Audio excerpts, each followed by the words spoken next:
Greetings. We are the political oracle. We are society. We are truth, reason, and justice. We are here. We have been researching a number of groups concerning Islam over the last several months. Apparently, one group, calling itself Council on American Islamic Relations, or CAIR, purports that it represents the best interests of American Muslims all over the United States of America. There are several questions about CAIR that must be answered. 1. Does CAIR represent Islamic interests by lobbying Congress to legislate laws in favor of one religion over another? 2. Does CAIR represent only the culture of Muslims and their assimilation into the American society? 3.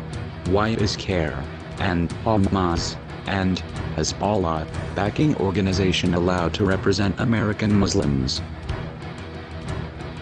Now, several more questions about Islamic integration into American society follow.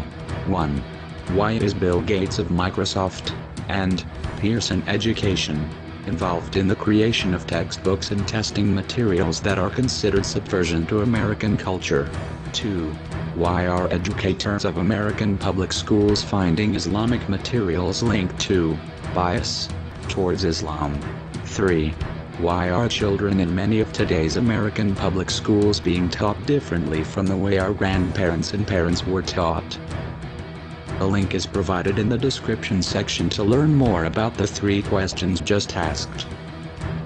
Now, several questions for the ignorant representatives and public servants. 1. Why are you passing public ordinances in favor of a society that embraces religion as its culture? 2. Do you understand the differences between religion and culture? 3. Can you see that most Islamic Muslims do not separate their religion from their culture?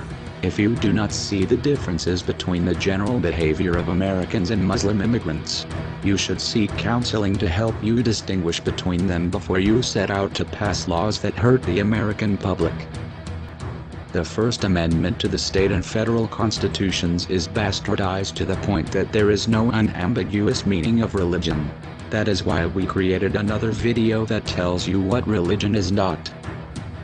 Maybe after you watch the video, religion is not, you will understand how to treat cases involving Islamic culture, as opposed to Islamic religion, and then be able to distinguish between the two. A link to the video is provided in the description section. Public laws cannot be passed which favor any religious aspects of a particular culture. This amounts to unconstitutionally using public law for private gain, which is biased and unethical. Now, some lessons for the ignorant legislators to learn how to separate religion from culture. Respecting the religious establishment means the passing of laws that are biased toward a particular religious culture. This is the primary reason that Americans do not recognize a national religion. Although the religion of the majority of Americans is Christian, that does not mean that America has a national religion of Christianity. In other words, America is a secular nation.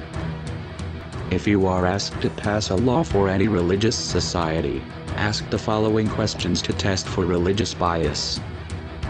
1. Would this law violate the constitutional rights of every other citizen in this country? 2.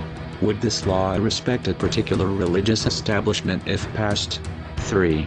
Does the religious society require public property for private gain? 4. Does this law interfere with an individual's ability to fulfill other lawful obligations? 5.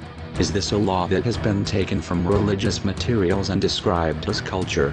If so, religious culture cannot be recognized as being protected by statutory laws or by city ordinance, unless it is a constitutional protection. Answering yes to one or more of these questions should disqualify the requested law from being passed.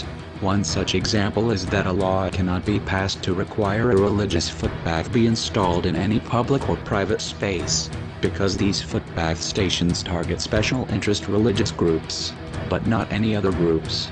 Also, the need for a footpath is a need that is based on religious culture and is not considered common in American culture. An example of an ordinance that is religiously biased is a noise ordinance that allows Islamic calls to prayer over a loudspeaker during hours of observing the noise ordinance. This law is not only misapplied and biased, but robs every other citizen of their right to peace, which is the chief reason that such an ordinance was passed in the first place. It is hoped, after watching this video, that our ignorant representatives will eventually learn to distinguish between culture and religion, and will be able to effectively pass laws without religious bias. We are the political oracle. We are society. We are truth, reason, and justice. We are here.